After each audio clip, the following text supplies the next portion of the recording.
We're going to go ahead and get started. All right, so good morning, everyone. My name is Roxanne James. I am the Global Senior Diversity and Inclusion Manager at TD Bank, and I'm so excited to be here with you today, as well as three of my esteemed colleagues from various industries, here to talk about DEI and the DEI journey within organizations. This space has definitely evolved in the last 10 to 15 years, and for some of us who have been in this space for some time have definitely seen the evolution of DEI. But I think the last couple of years have shown us and thrown us some of our greatest challenges. And so if you do this work within your organization, I think it's really important to connect with others who are in this work with you, because I often like to say this is hard work, but it's also hard work, right? So I think, connecting with others who do this work and to just better understand some best practices. So that's what we'll talk about today. So we'll go ahead and kick it off. I'd love to just pass it over to Tiffane Davis, and she'll introduce herself, and we'll go down. Good morning, everyone. I am Tiffane Davis, and I'm the Chief Diversity, Equity, and Inclusion Officer for Michelin North America. I've been in my role since last July and with Michelin for over 10 years. Good morning, I'm John Tripoli. I'm the Managing Director for the Northwestern Mutual Group here in the Upstate, with responsibility for growth in our downtown Greenville office, Spartanburg office, and ancillary office in Malden, Simpsonville. I've been in this industry for the past 20 years.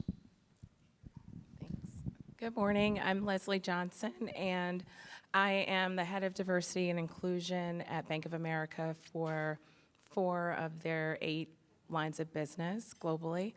And I've been in this industry, I guess, for over 25 years, and I've been in this particular role for about 2. Excellent. I think I forgot to introduce myself as well. I've been with TD Bank for 22 years. I've been in the DEI space for 10 years.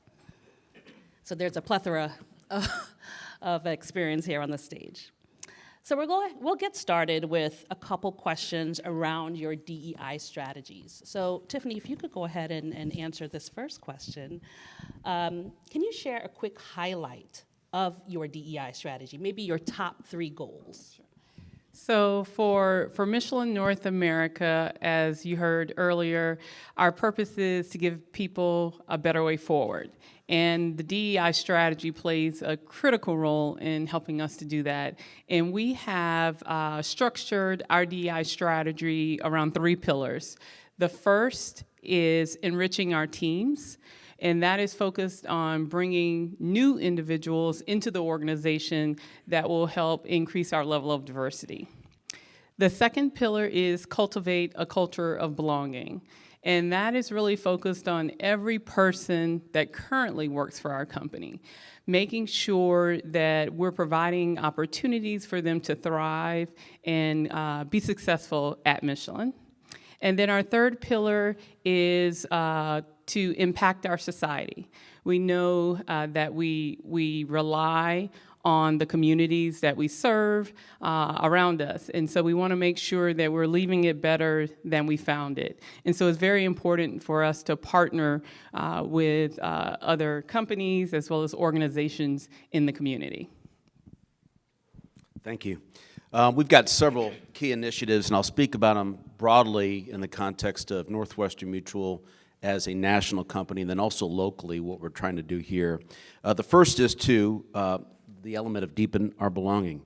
And we're doing that through affinity groups on a national level, putting together study groups of people that look like themselves, deepen relationships, identify deeper mentor relationships nationally beyond even a local level. Second is significantly increase our impact and relevance in the markets we serve. This is an industry, and I'll speak about this a little bit later, that has done a very poor job with diversity and inclusion, my industry specifically.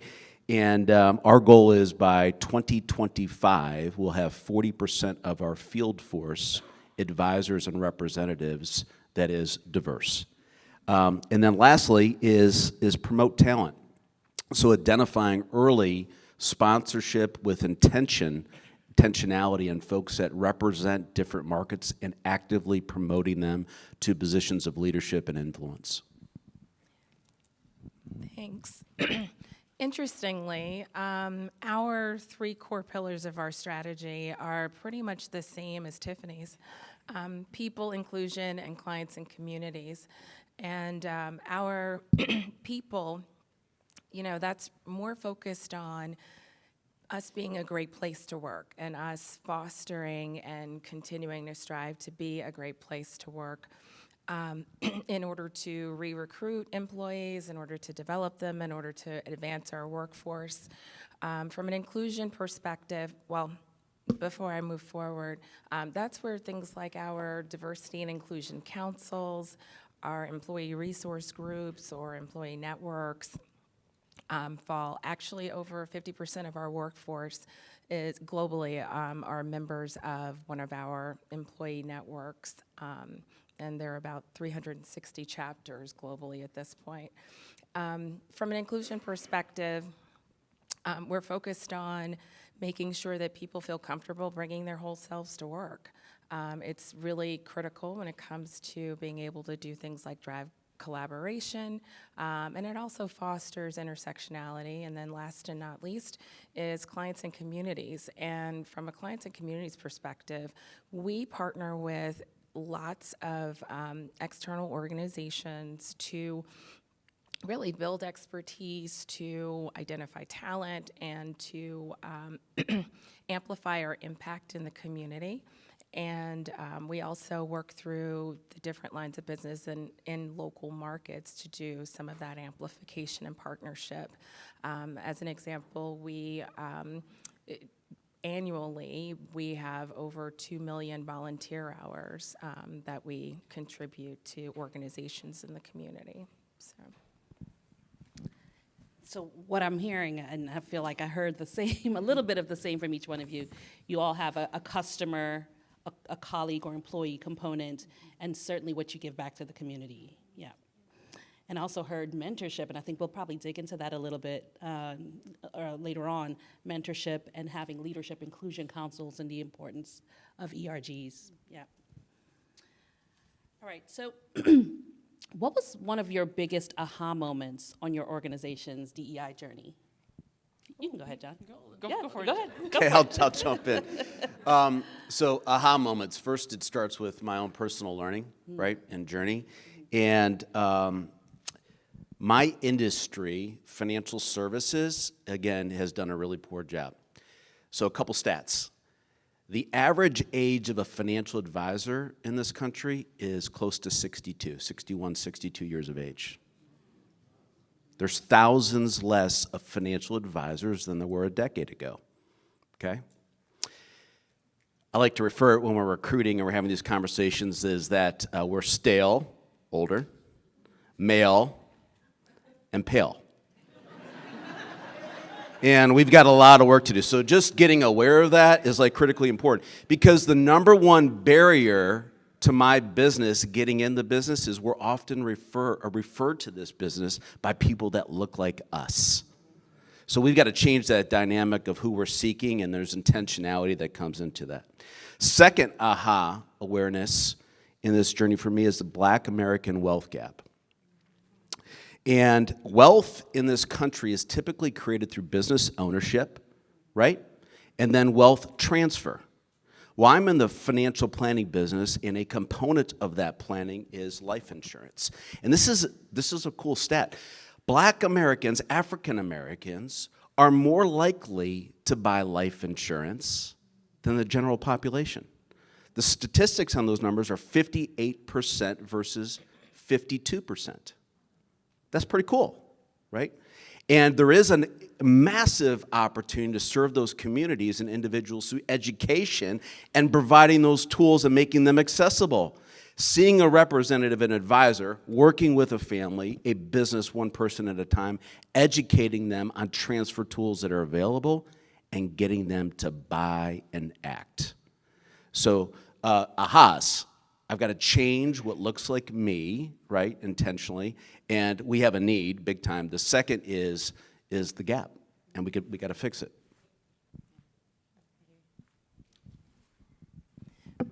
I'd say the biggest aha for me was really the importance of data. So, for a long time, we've had the commitment and the buy-in of our employees, of leaders, from the CEO through the rest of the company around the importance of diversity and inclusion. But it really wasn't until we had the right data and the right rigor around processes that we saw accelerated progress in this area, I'll say, because that having the right data also enables you to have better accountability amongst leaders who are making commitments, and having the right rigor by incorporating, updates, scorecards, et cetera, in, key business processes. All of the leadership team, when they do their quarterly business reviews with our CEO, diversity and inclusion is a standing topic on those conversations, and it's always included in the information that they're reviewing. So whether it's that or key talent processes, making sure that there's rigor around the way that we are incorporating it and focusing on it. So the acceleration was pretty impressive. All right. So I absolutely echo what you said about data. And then I would add, for me, the biggest aha has been around the need for change management and the ability to help the company move from, call it, point A to point B. Because a lot of the work that we do usually requires some type of behavior change. Just as you were just talking about, that rigor, having that rigor in place means that you're doing something differently, right? And we often think about change management in terms of communication. If I tell somebody this, and this, then they know what's going to happen, and we've managed to change. When in reality, it really needs to start earlier, much earlier than the actual communication of the change. I would say that you really need to make sure that you define the why, meaning why is it that we're actually trying to change from what we're doing today to this new behavior? Because if people don't understand the why, they'll do this, yeah, sounds good, but then you'll find that when it comes time you think you've implemented the change, and then you wonder why it doesn't seem to be going as you had intended, right? Or you'll see, we said we implemented the change, but I'm still seeing that old behavior. And it was because people may not have been bought into what the actual change was and why. And so if you start with that why, it gives you an opportunity to educate too, using some of that data that we just talked about. Here is why. I can show you through this data that whatever it is, this behavior will help us get to a better position. And that may actually help you to move the people who opposed or didn't move because they just didn't know. And so I think that can help you really build advocates for the change that you might be trying to make as well. And then as you've communicated the why, understand what the change is that you're actually trying to make. Because a lot of times I've found that you say something and again, you get a lot of head nods and then you hear it somewhere else and it's like, well, that wasn't quite what I said or what I meant. So if you can communicate and make sure that everyone's aligned on what the change is, And then you can start to actually think about what is that plan, right?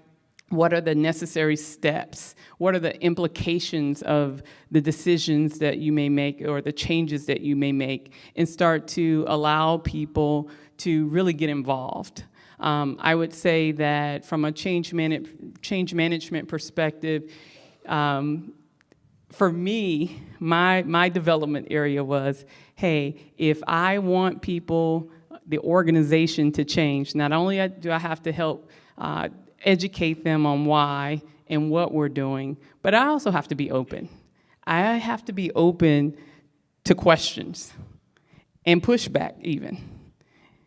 And I had to change my mindset to say, those questions aren't necessarily bad. Those questions give me the opportunity to think through it more critically and make sure that I have a response to the what ifs. Or when I do this, this is gonna cause, this next step to happen. Have I thought through that? And it also gives you, again, the opportunity to answer questions for people who may oppose the decision.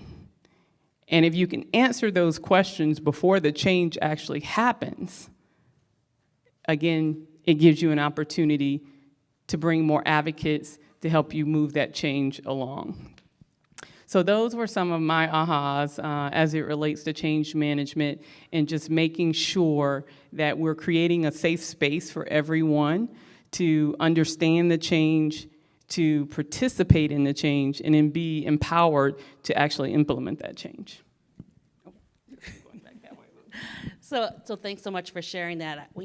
What I heard was changing your perspective, which I absolutely love, John, changing the way that you think, right? I think that's the first part, taking the data and using the data as an opportunity to show where the gaps are, right? And then using that to implement your change management. And I think part of it too is also meeting people where they are, right? Because everyone's in a different place in their D&I journey. And that goes for people who are in this work, people who are diverse, people who are not diverse. Everyone is in a different place, and I think it's important to meet people where they are and provide them with the tools they need to go along on the vision of your organization's DEI journey. Yeah. And I think this is a really good segue, and I think Tiffany alluded to it a little bit, into how has your organization made DEI a business imperative? So bringing the business along for the DEI journey. So for us, again, it's critical. And I think for any company, when you start to think about DEI and how it fits in, you want to make that connection to the business and to the business objectives and strategy. And for us at Michelin, our business strategy focuses on 3 areas: people, profit, and planet. And we say again that DEI helps us to achieve our ambitions in all of those dimensions: people, profit, and planet. You heard from our DEI strategy that we align what we're doing there from a recruiting perspective, from the people who are currently at the company, as well as the people in our community. All of those tie back into that people component of our strategy. But not only that, we're a company, right? And companies need to make profit. But we need people in order to make that profit. And we truly believe that DEI gives us an edge because it helps us make better decisions. We're bringing the perspectives of different people and their backgrounds and their experiences, and it helps us to get to that better decision making. And so for us, thinking of it that way, talking about it that way, and really thinking about our actions that align to our overall business strategy is how we make sure that it's a business imperative, and that, again, we get support from really the top of the organization and throughout the organization to support that. Thank you. Financial security, business imperative. I've got a couple of key things of why I think about this just locally beyond just the national scope of our company. I spoke earlier about the Black American wealth gap. It's real. Like, we got to acknowledge that and know that we have to bring tools to bear, and there's a responsibility to making that happen. And people want to buy and have relationships around money with people that look like themselves, right? Representing the markets that we serve. Second data point, women. Women will control 2/3 of this country's wealth by 2030. 2/3. Okay? Women, when I'm interviewing new families and I'm interviewing new businesses, I'm finally seeing some economic parity in incomes. It is not uncommon for me to have a female spouse or partner out earning a male spouse. This is becoming a reality, right? And given a choice, a female professional businesswoman would like to have the options to work with another female advisor, right? So we have two very clear imperatives to serve our markets beyond, and then I just go locally, what's going on with Greenville, Spartanburg counties, the growth that we're seeing in these communities, and the level of diversity. I have a huge responsibility to create a marketplace that represents the folks that live in our community. Thanks. Really, I would say diversity and inclusion is right in the middle of one of our core strategies for the enterprise, which is responsible growth. It's a client-centered strategy, and since we believe that our diversity makes us stronger, it really is an imperative in order for us to be able to deliver for our clients in some of the ways that John actually just mentioned, as well as some others. We focus on both profits and purpose, and it's a key component of both of those things. And it really helps us, the strategy around responsible growth is one that also helps us build credibility. It helps us build trust in the community. It helps us, deliver for shareholders as well as clients and people who work for the company. And, quite frankly, it's the reason that I think that people want to invest in us, do business with us, and work with us. Excellent, thank you. All right, so now we're going to get into some tough questions. So can you share, and you can start, Leslie, can you share an example of a time you attempted to launch a DEI initiative and received a little bit of pushback? How did you overcome it? That has never happened. Just kidding. Okay. Actually, it always happens. It's just the opposite of that.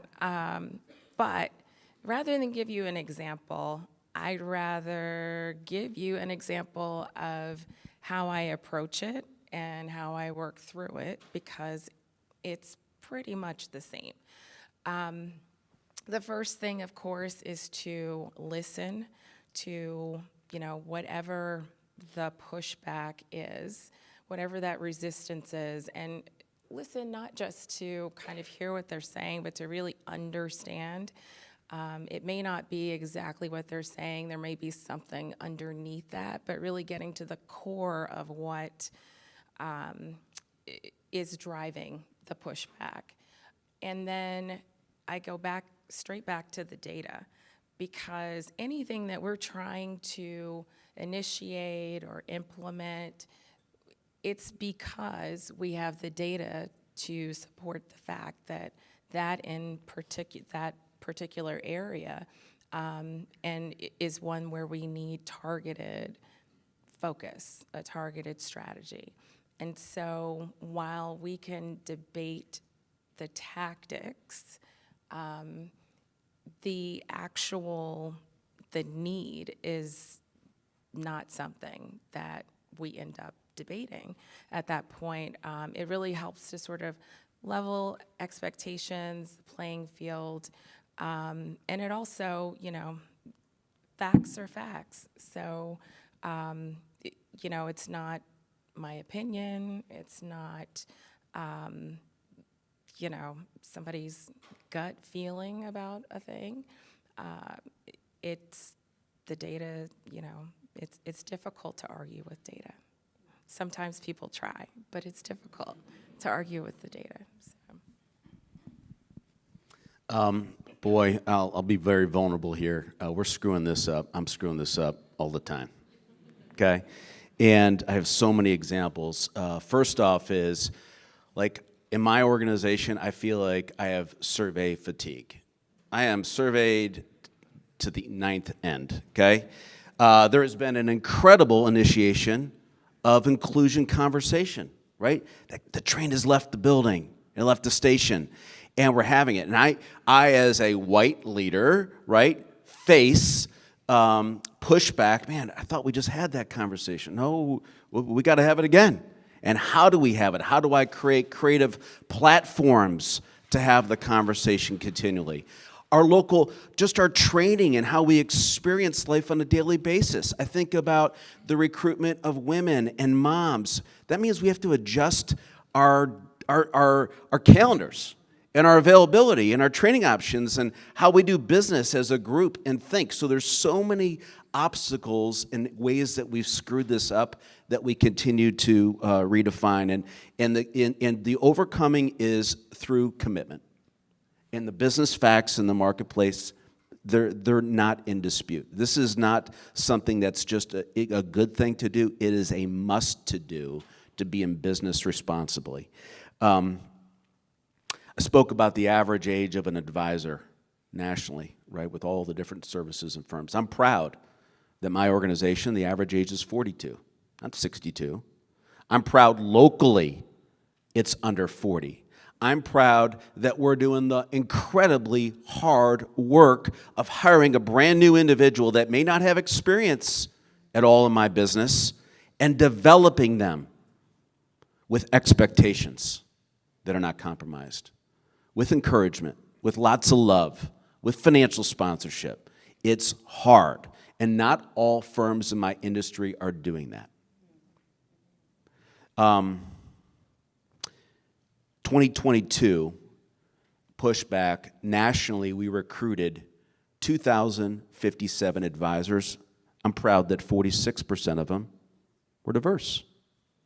People of different color, different sexual orientation, different gender, right? I'm not there locally. That's a number for me to aspire to, right? The data metric and what that looks like.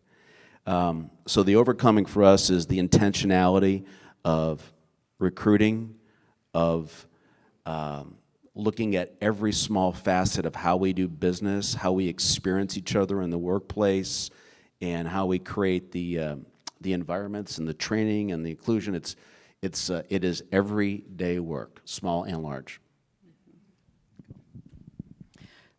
So for us at Michelin, DEI, thankfully, has been around for quite some time, over 20 years. And so we have made progress, and we continue to make progress. But as you said, it's not necessarily easy all the time. And I would say the challenge that we have often is answering the question, when? Not what, but when. And when do we get started? And the reason for a lot of that is our history.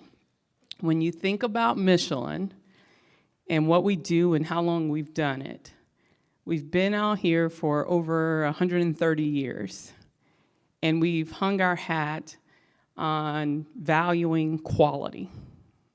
We want to do things right.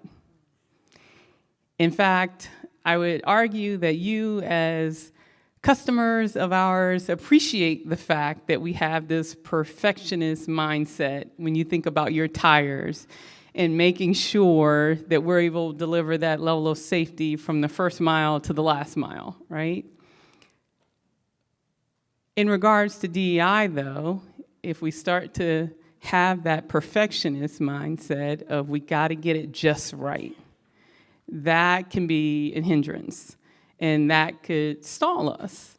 And so we have to think it's about continual improvement and efforts. It's about progress, not perfection. And that is one of the things that I stress to the organization.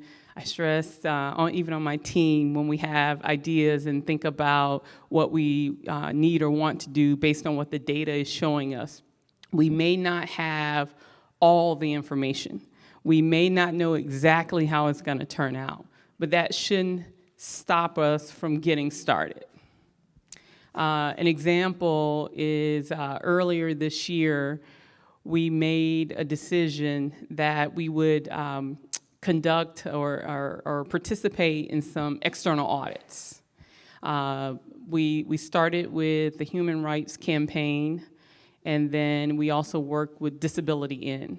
And those external audits are ways that will help us understand where are we in this journey as it relates to our level of inclusivity for communities that are people with disabilities, as well as those who identify as being part of the LGBTQ+ community. And again, we didn't know what the audits were going to say or show us.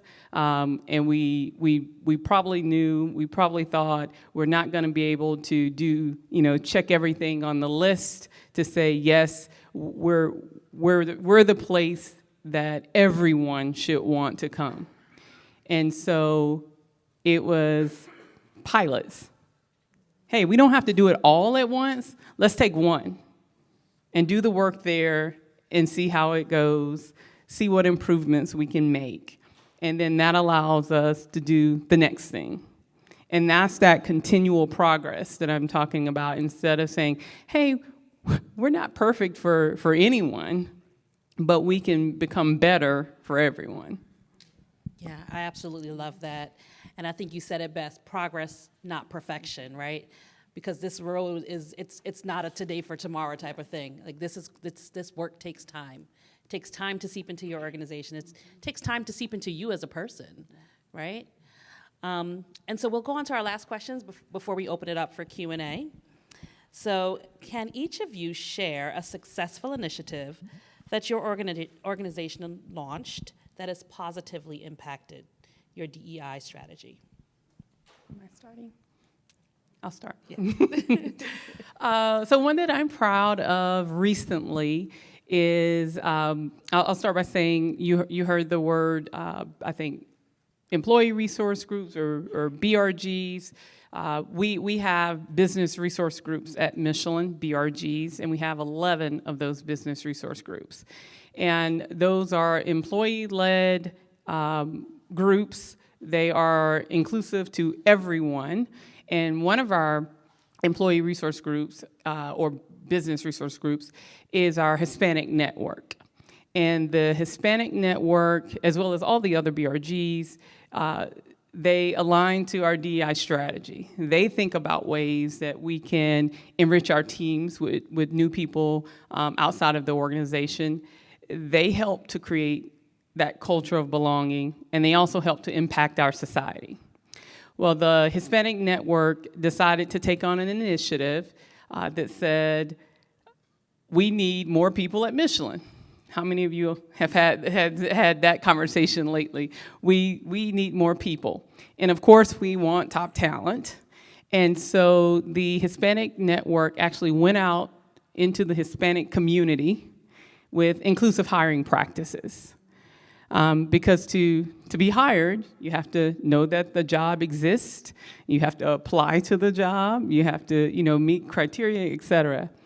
And the Hispanic Network did a great job of using digital marketing to go out and actually promote jobs to the Hispanic community.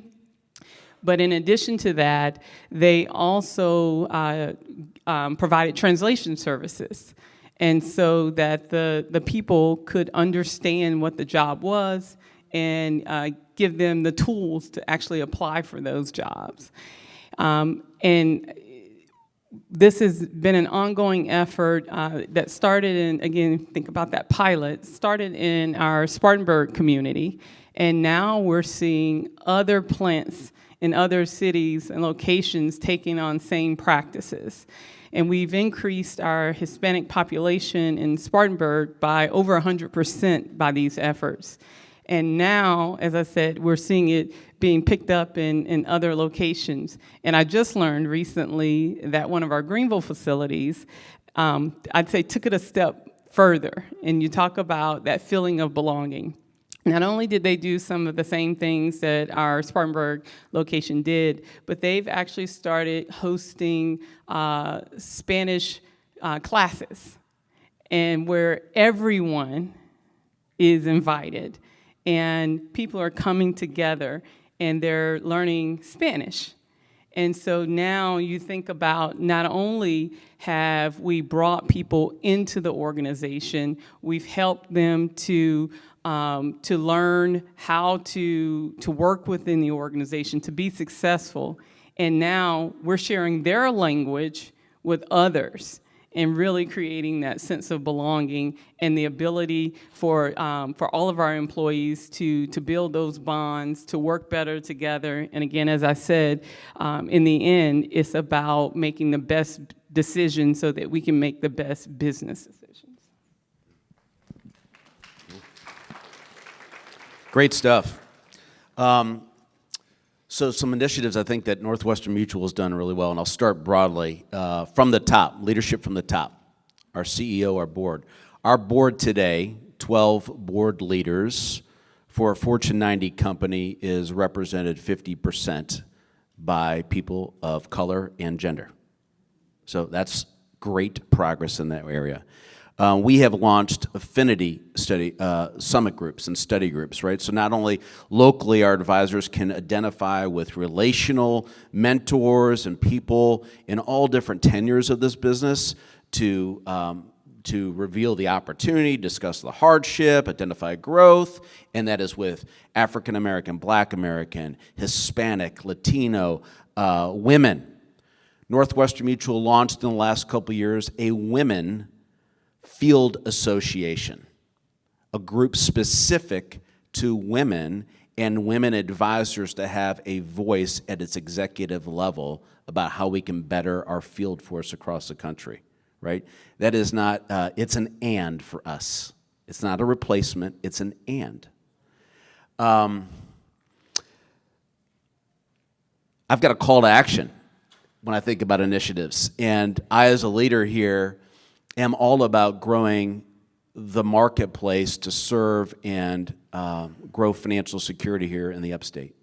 And I am sitting with you, all leaders, and we're talking about this story of diversity, inclusion, equity. And I want you to remember my name. I want you to remember me. I want you to be identifying people in this community that want an opportunity to get in this business. I would love to speak to them. So the initiative starts with the conversation. It starts with the call to action. It starts with the conversation. Folks that are entrepreneurial, that are open to change, that maybe even feel underemployed, that want to work with people, I would love to speak with them. Thanks. We actually launched an initiative called Courageous Conversations. That's kind of how we reference them. And the concept kind of came about organically probably 4 or 5 years ago. There were two people who actually worked in our Global Diversity and Inclusion organization who, essentially they had a misunderstanding between the two of them. One assumed something about the other because of their demeanor, and then the original one was like, why aren't you talking to me? You don't like me anymore. And these are, leaders. It's not, these are leaders. And so, at some point, they kind of broke the ice a little bit and said, I thought that, you were mad at me about something because you weren't speaking to me and the way that you looked at me in that meeting after I said something. And she was like, no, that's just the way I look. I was thinking about something, and, so I'm catching all this heat, and for no reason. And so, they started to talk a little bit more, and, started to have a little bit more dialogue about body language perceptions, because the person who was being perceived as upset happened to be a Black woman. And so, being a little bit more vulnerable, she started to talk about some of the stereotypes of Black women and how she felt like that had kind of fallen into one. And it opened up a whole different dialogue between the two of them. And so they, of course, lived happily ever after. But what came after that, though, as they started to think about, this really helped us. How can we expand this into something that can drive more inclusion and understanding and help other people? And so fast forward a bit, they'd been sort of thinking about the best way to make that more of a reality on a broader scale. Fast forward to May of 2020, and there were a lot of things happening in our country at that time, including the murder of George Floyd, which of course sparked a lot of activity and awareness. And that is really the what I would say sort of launched courageous conversations more broadly. And really they are about, they're really about just understanding diverse perspectives, understanding the perspectives of people who are not like you. It's not intended to change your mind. It's really just intended for you to have an understanding. You may change your mind about a given topic, but that's really not the intent. It's more about creating more of an inclusive culture, understanding more about intersectionality, and really better understanding the people in the world around us. And they have become wildly popular. People really get a lot out of them, and they love them. Some of them are very intimate. It might be, a group of, say, 10 people, and others are, a live broadcast across the enterprise globally, with, senior leaders from the company talking about some very vulnerable things that they probably would not have been willing to talk about on a stage, on camera, 5 years ago. So I think it's done a lot to really help drive inclusion across the company in a different way. And I can definitely echo having those type of conversations in your organization. At TD Bank, we did something similar post 2020. We created something called Real Talk, and I see some of my colleagues here who have participated in the past. And so there are Real Talk sessions where we have conversations with either leaders or general colleagues talking about their experiences. So one is Real Talk, the journey of Black women in corporate America, Real Talk, the journey of Black men in corporate America. And a lot of this was based off of McKinsey's study, Women in the Workplace. So if you haven't seen that, I certainly recommend they refresh the research every year, but you can get a glimpse into what is going on with women in the workplace from a variety of industries across the country. And so we use that as a basis for some of the conversation, and we have also found very deep learnings that come from that and change, right? So thank you all so very much. I think at this point we'll go to the audience for questions. So if there are any audience questions, okay. Sorry, you know what? Yeah, just, okay, thank you. Multicultural employee resource group at our company, and I'd love to hear some more of the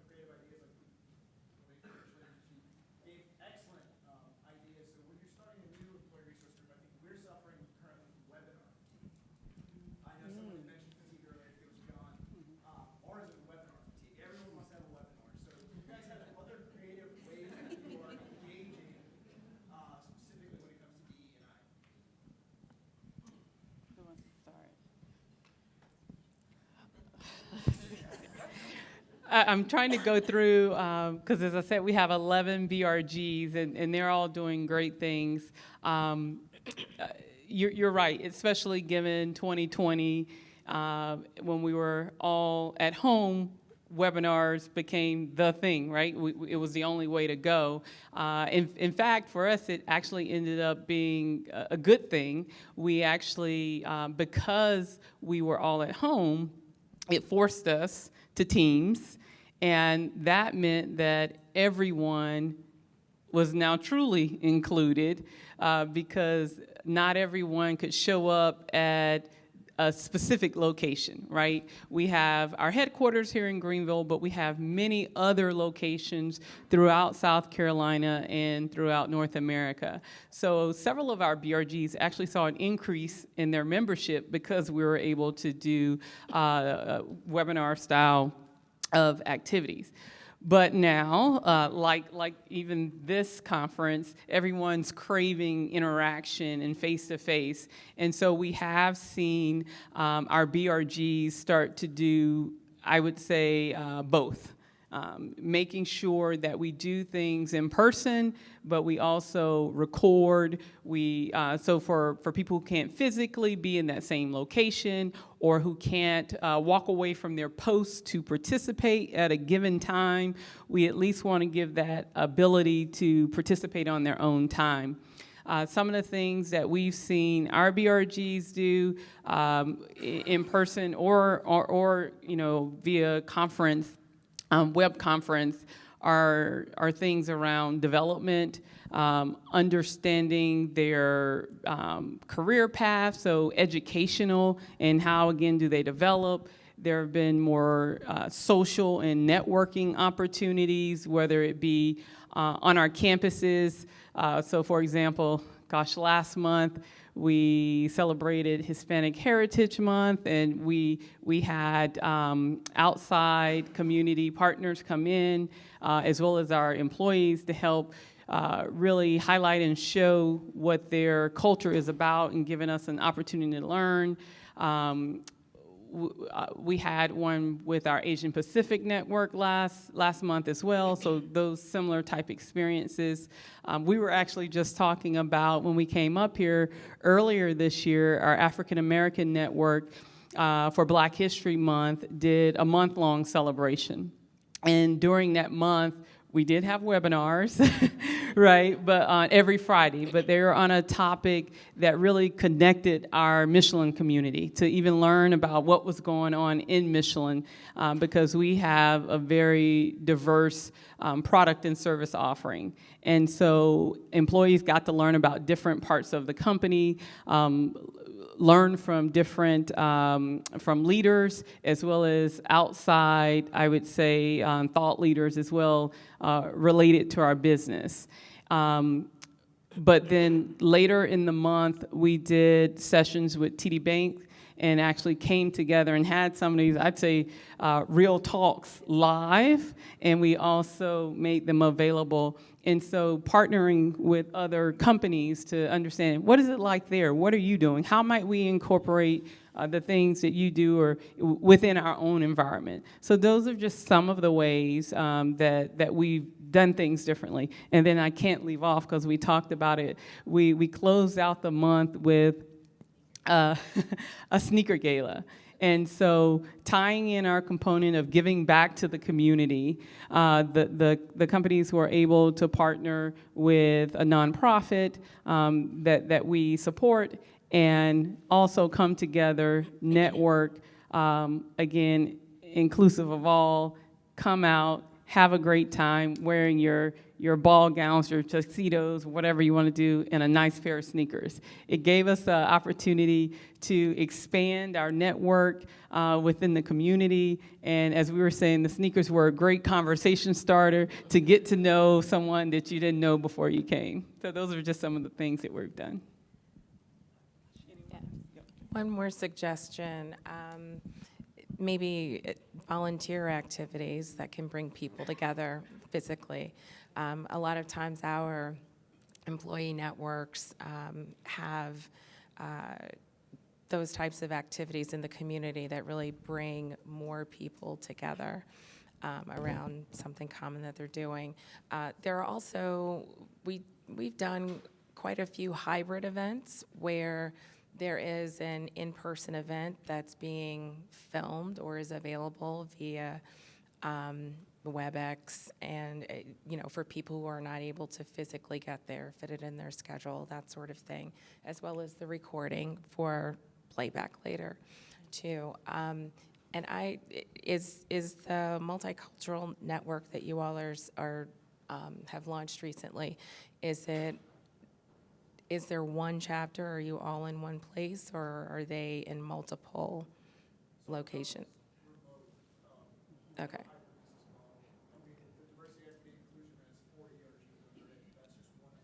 Got it. Got it. Yeah. Then I think that those are probably two options that would work pretty well. And I'll share another quick option. You'd be surprised how many people you work with that are so creative, right? So doing things like podcasts, which are so easy to do and easy to record and just send it to someone so they can listen to it, or creating videos. We had colleagues just record themselves kind of making I will commitments and then pulling it all together in one video and then sending it out on a North American basis. So there's a lot of smaller, easier things that you can do outside of just being WebEx to death, for sure. Sure. Just specifically, so how do you navigate the corporate world's sort of engulfing of allowing the employees to do those things, right? How do you tactfully go about that? Yeah, I think it was one of those pushback questions from earlier. So yeah, you might get pushback, but I think laying down the case for why it's important for colleagues to be able to interact with each other, to get to know each other, to learn from each other. That's the only way that we actually progress our journey, in our D&I journey, right? So I think just making that business case for DEI with your organization, I think that would be very helpful. I also suggest bringing those leaders to the table when you are doing your planning. So we, of course, we're a bank, a lot of financial centers, and we have a lot of employees that work in financial centers, and we want them to be able to participate. And over the years, that's been a really tough nut to crack, so to speak, and we continue to work on that. The financial centers or people who work in our call centers, places where obviously with volumes, there's definitely workforce planning implications around, how many people can, be away and still service our customers and clients in the way that we've committed to doing. And so we normally, when we're planning events, we will talk to maybe the person that leads workforce planning, or maybe the person who is responsible for a particular region or area where we're doing the event, and ask, what is the best time of day for us to do this? So as an example, in Columbia, we did a career development series that started at 8 o'clock every morning, and we had to squeeze it in within 30 minutes, 8 to 8:30 on a monthly basis, and which we did. And it actually improved our employee survey scores related to career development year over year. We've gotten a lot of positive feedback about it, and that's because 30 minutes before the financial center opens, everybody can attend, and it doesn't disrupt service. So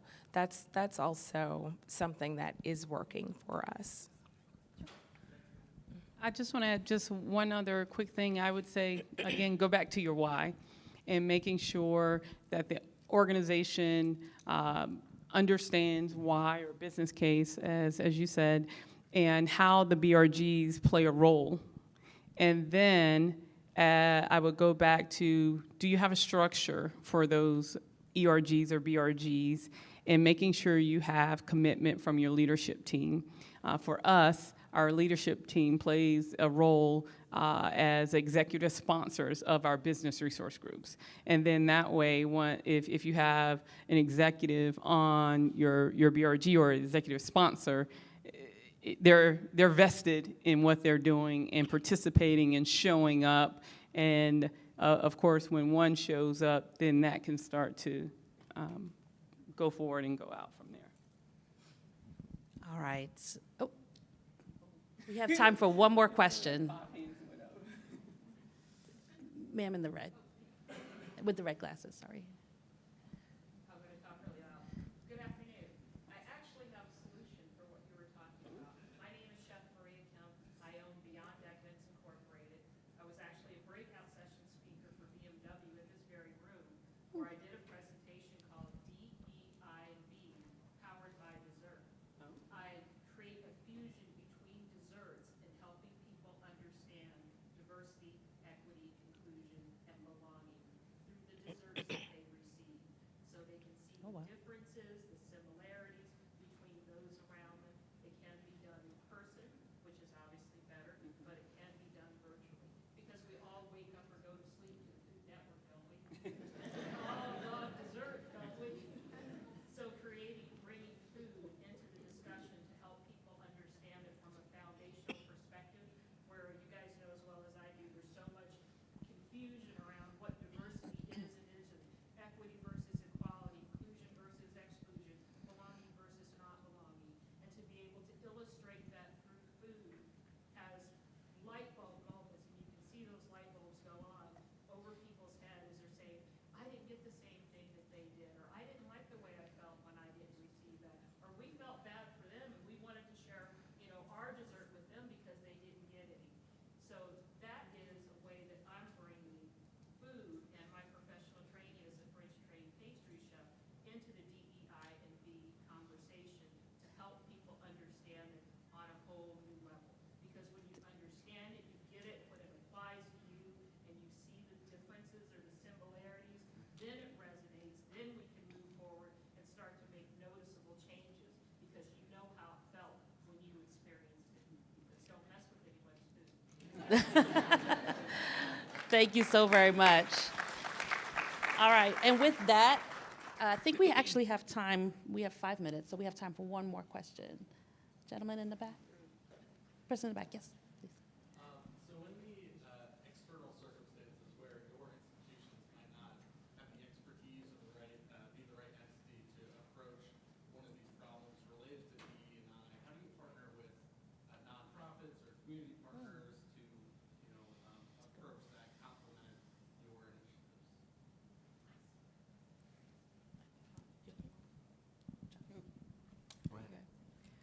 So for us, from a community standpoint, we partner with United Way as one of our partners, and that really allows several things for us to better understand our community, to participate in that community.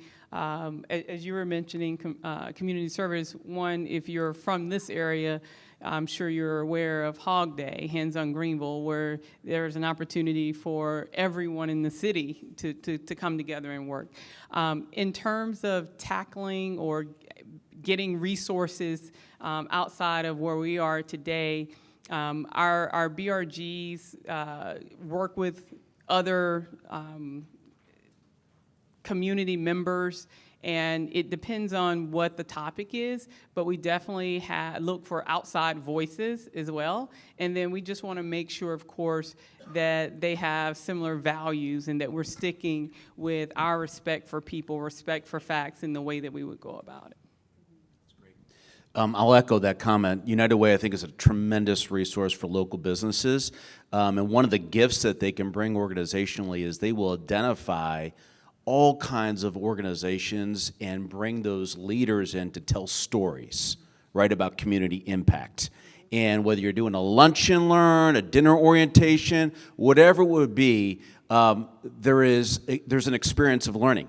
You're learning about a different community maybe that your workforce is not getting exposed to, right? And that broadens the relationship. So I think they're a tremendous resource, and they will bring to bear, right, specific connections that you may be looking for. Another good organization that we tend to partner with when there are major events that we'd like to be able to support but are not really equipped to do directly is the Red Cross. particularly when it comes to distribution of funds. So yeah, we'll take one last question. So I'm gonna piggyback off of what I thought I heard the gentleman say. I think he was referring more to when you have those, BRG conversations or courageous conversations, if it's something that your company in itself does not have someone with expertise, do you partner with not just United Way, but other businesses to come in and to educate, Yeah. help navigate and conduct those hard conversations that you guys are not Yeah. expertise in? Am I correct, sir? Okay. Yes. Yeah. Yes, we do. Yes, we do as well with in TD Bank. And how do you go about, So, getting, on that list or helping, become one of those partners with you guys' companies? so they are normally, a lot of times, our experts are people who are already a part of businesses that we do business with. Not always, but many times. We also have partnerships like for our academy, the learning organization.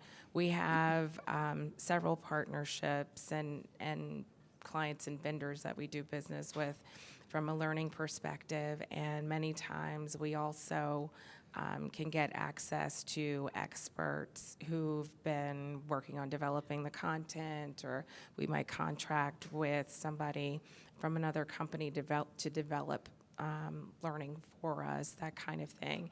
And often we have experts that are part of that. So, and of course there are speakers bureaus and that sort of thing, but usually it's based on another relationship that we try to maximize the relationships that we have. Yeah, we partner with organizations like Fair 360, Diversity Inc., now Fair 360, Saramount, just to name a few. Or sometimes we have engaged with individual consultants at times, and there's some people we bring on as long-term vendors if we want to do extended work with them. So there is a process for doing so. But I think we are at time, and I do want to respect your time. I thank you so very much today.